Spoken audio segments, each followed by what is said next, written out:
often you'll have a person who was, we'll call it, abused by a father. There's one instance I know in particular. And the girl really loved it, enjoyed it. There wasn't a single part of it she didn't like until she recognized by society that it was abuse. So she became frigid in later life. She didn't enjoy sex, didn't want sex, didn't like anything to do with men in particular. And if it were in a different culture, if it were in Rome or Greece, it would have been totally okay, and the person wouldn't have been frigid and would have had a perfectly fine adult life. Molested, abused. The worst thing that ever happened to you, you know how I know it wasn't that bad? Because you're all sitting here. You physically could rape. Really, the issue is, why won't you let yourself go there? Abuse is a made-up human construct.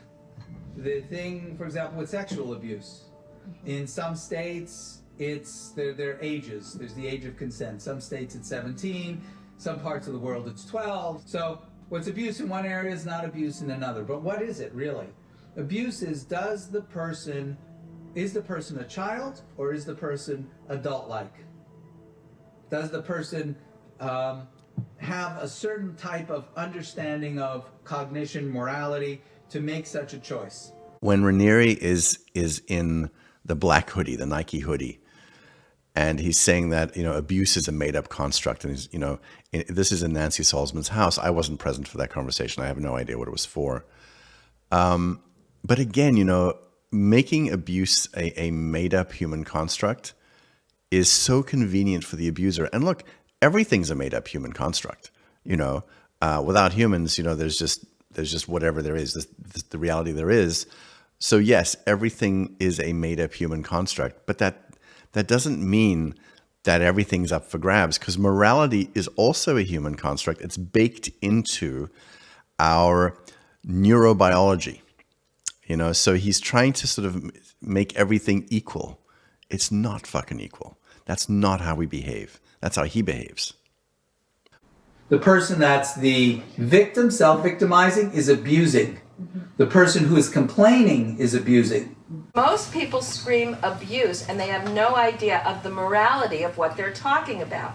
A lot of times, the screaming of abuse is abuse in itself, because we're talking about abusing abuse. Because they have no idea what they're talking about. There's some inconvenient thing happening, and they wish it were different, and they yell abuse. It is not necessarily abuse, so they abuse abuse. It's very powerful, right? In other words, at the time, they didn't know it was bad. They didn't know anything about it was bad. Later, they grow up and they find out that it was actually something that was bad. In that case, is it more society that's abusing them?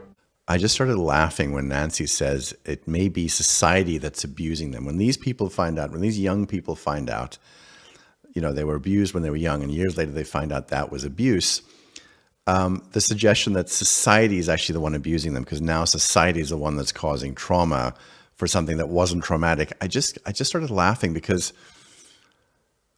and understand, my laughter is a maniacal, insane kind of laughter. The insanity of what is being suggested, and this kind of constant line bending.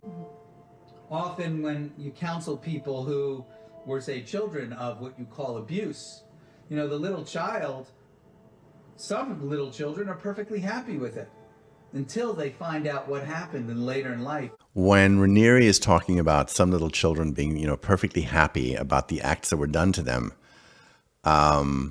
until they were told it was bad, and then suddenly they think it's bad. I can hear in my mind, 10 million psychologists screaming, about what a fuck knuckle he is. And I think it's important to know that there are academics, that have written books that are out in the world right now that believe things like this. Not only about sexual abuse, but there's a very dehumanizing strain of thinking that I'm seeing in the world. And this cold clinical view of the world is being revered as intelligent. And I think it's good to think about that as well. That attitude is very prevalent in powerful places and in some scary individuals. That intensive He addresses the darkest parts of humanity. And there were a lot of thought experiments where we go into, in great detail, what is abuse? How do you define abuse? It leaves you to be able to figure out what you think about these concepts. So when we came down to age of consent, it just seemed like another thought experiment to me. When Nancy talks about the thought experiments, she says that the thought experiments led you to understand what you believe about these concepts that are being presented, but that's incomplete. The thought experiments led you to understand what you think about these concepts and how they're inferior to the understanding that was being presented.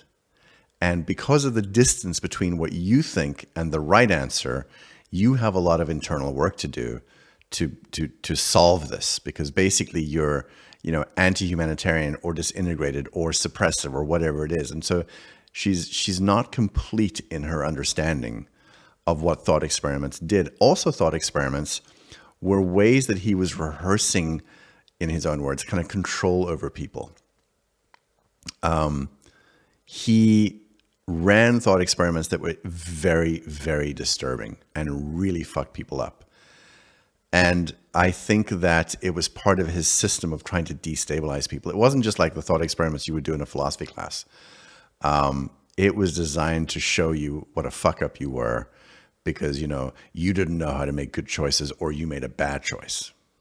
It wasn't like you just heard those lessons once. You heard them over and over and over again. So that just became normal. It was very confusing. When you're the only one in the room who thinks something is wrong, are you the wrong one? Or are you the right one? Was that type of concept something that you were familiar with? Yeah, definitely. And how did you understand it? That anything that happened to you is your own fault. And if you call it abuse, then you're just trying to get out of the responsibility that it was your fault somehow.